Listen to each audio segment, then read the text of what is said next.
there is a stretch of years that no one prepares you for, not because it is hidden, but because it does not fit any of the narratives you were given about how life is supposed to unfold. The 20s were for building. The 30s were for proving. The 40s were for maintaining. And after that, the story gets vague. Something about retirement. Something about grandchildren. Something about enjoying the fruits of everything you spent decades planting. But between 55 and 65, something happens that has nothing to do with retirement plans or bucket lists, or the gentle descent the culture promises. Something internal. Something that arrives without announcement and refuses to leave until it has been heard. It is not a crisis. It is not a breakdown. It is a reckoning. A slow, private, often wordless confrontation with the distance between the life you planned and the life you are actually standing inside. You do not talk about it, not because it is shameful, but because you do not yet have language for what it is. It is not depression, though it can sit next to depression. It is not regret, though regret sometimes walks through the same room. It is something more fundamental, a reassessment that arrives not from the mind but from the body, from the nervous system that has been keeping score the entire time and has finally decided to present the bill. The reckoning begins, for most people, with the body, not with a dramatic event, with accumulation, the knee that now predicts the weather, the sleep that no longer restores, the energy that does not refill the way it did even 5 years ago, the face in the mirror that you have to look at slightly longer to recognize, because the distance between how you feel inside and how you appear outside has widened into something you can no longer ignore. This physical shift does something psychologically that is rarely discussed. It introduces a boundary, not a theoretical one, a felt one. For decades, the body cooperated with your ambitions, your plans, your image of yourself as someone with time. It absorbed the stress. It recovered from the neglect. It performed whatever you asked of it and complained quietly enough that you could pretend it was not complaining at all. But somewhere between 55 and 65, the body stops cooperating silently. It starts speaking. And what it says is not dramatic. It is specific. I'm not going to do this forever. And you need to start living as though that is true. This message does not arrive as fear, though fear may accompany it. It arrives as gravity, a new weight in every decision, a new seriousness in how you evaluate where your energy goes. The body, by announcing its limits, forces the mind to confront a question it has been deferring for decades. If this is not going to last forever, then what am I doing with what remains? And that question, once it takes root, does not leave. It sits beneath every morning, every plan, every quiet evening where you find yourself staring at something without seeing it, because inside, the reckoning is running its calculations. And the body does something else during this decade that is rarely acknowledged. It forces a reconciliation with vanity, not the superficial kind, the existential kind. For decades, the body served as a vehicle for the identity you presented to the world. It carried your strength, your attractiveness, your capacity, your vitality, and whether you were conscious of it or not, a portion of your self-concept was housed in what the body could do and how it was received. When the body changes in ways that cannot be reversed, that portion of self-concept has to be relocated. And the relocation is not automatic. It requires a grief that is too subtle for most people to name and too persistent to ignore. The grief of realizing that the body you built your life inside is becoming a different body, and that the person living inside it has to learn how to recognize themselves all over again. Somewhere in this decade, the past becomes louder, not in the sense of nostalgia, in the sense of audit. You begin to revisit decisions you made decades ago with a clarity that was not available at the time. The career you chose, the career you did not, the relationship you stayed in, the one you walked away from, the risks you took and the risks you did not, the version of yourself you presented to the world and the version you kept hidden, because the world did not seem like a safe place to bring it. This revisitation is not voluntary. It is the natural consequence of having enough distance from your choices to see their full shape. When you are 25 and making a decision, you can only see what is in front of you. When you are 60 and looking back at that same decision, you can see everything it produced, the life it built, the life it foreclosed, the person it made you and the person it prevented you from becoming. And that full picture, arriving decades after the choice was made, carries a specific emotional weight that is unlike anything the younger years prepare you for. This is where regret enters. Not the dramatic kind, not the kind that shows up in films as a single haunting mistake. The kind that shows up as a quiet awareness of roads not taken, of selves not explored, of conversations never initiated, of love not expressed when it could have been, of time spent on things that seemed urgent then and seem meaningless now. This regret does not destroy, it informs. It sits in the body like a low hum, steady and persistent, coloring everything without dominating anything. And the person carrying it often does not know what to do with it because the culture offers only two options: deny it or drown in it. And neither option is honest. The honest option, the one that the reckoning demands, is to hold the regret without being consumed by it. To look at the choices that shaped your life and say, I understand why I made them. I see what they cost. And I cannot go back. This is not acceptance in the passive sense. It is integration. The active work of absorbing the full truth of your own history and allowing it to exist inside you without needing to be fixed, punished, or erased. And integration asks something that is surprisingly difficult. It asks you to extend to your younger self the same compassion you would extend to anyone else who was doing their best with what they had. The person who made those choices at 25 or 35 was not operating with the information you have now. They were operating inside the pressures, fears, and limitations of their specific moment. And judging them from the vantage point of 60 is not wisdom. It is cruelty aimed backward at a version of yourself who cannot defend themselves. The reckoning, when it matures, replaces that judgment with something gentler. Not forgiveness exactly. Understanding. The kind of understanding that allows you to hold your own history without being at war with it. Between 55 and 65, the social landscape undergoes a shift that is felt more than it is discussed.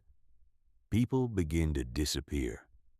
Not in the metaphorical sense, in the literal one. Friends you have known for decades get sick. Some recover. Some do not. Colleagues you worked beside for years retire, and within months, the connection fades to nothing. Family members who were permanent fixtures in your life begin to decline, and the visits that used to be social become medical. The phone calls that used to be routine become heavy with information you did not want to receive. And then, for some, the losses become closer. A spouse, a sibling, a best friend, someone whose presence was so woven into the fabric of your daily life that their absence does not feel like a whole. It feels like a rearrangement of reality itself. The world continues, but it continues differently. The chair is empty. The voice is gone. The person who understood your references, who shared your memories, who carried half the weight of your shared history, is no longer there to carry it. and you are left holding both halves. This accumulation of loss does something to the nervous system that goes beyond sadness. It recalibrates the relationship with existence itself. When the people around you begin to leave, the mind stops treating life as an indefinite resource and starts treating it as a specific one. Not in a panicked way, in a precise way. The awareness that you are next, not imminently but inevitably, settles into the body like a new kind of gravity, and everything that was once background becomes foreground.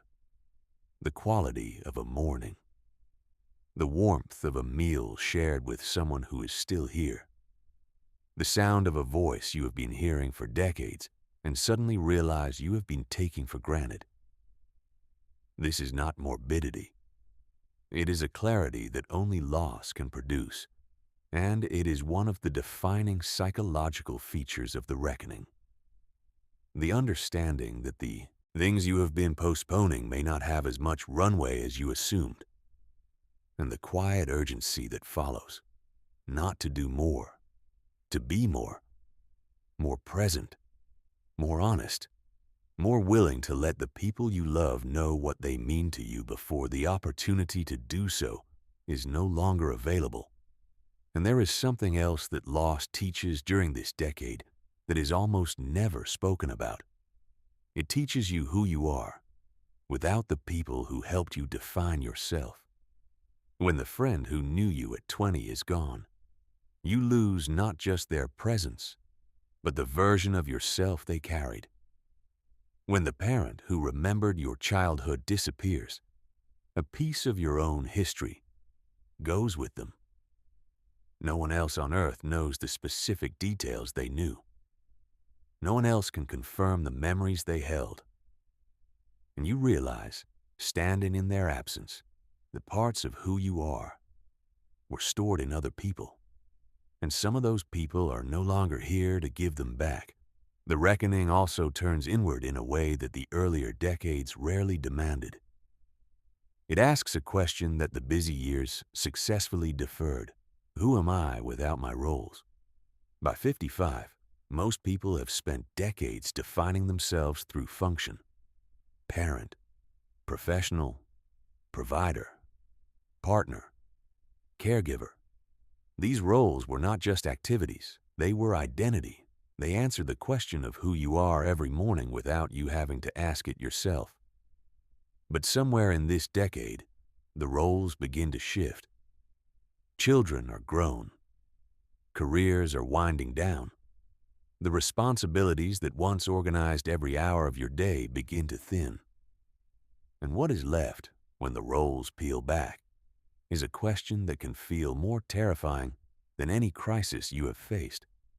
Without all of that, who am I? This question is not theoretical. It is lived.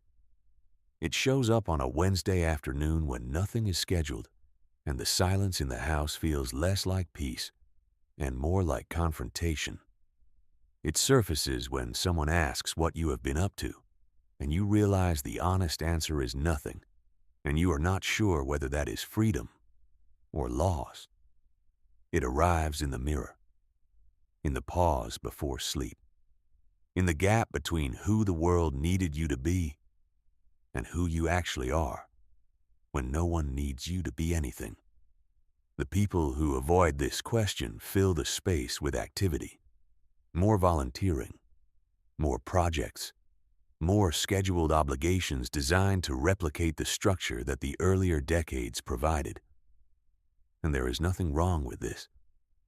But the reckoning does not care about your calendar. It waits. It returns.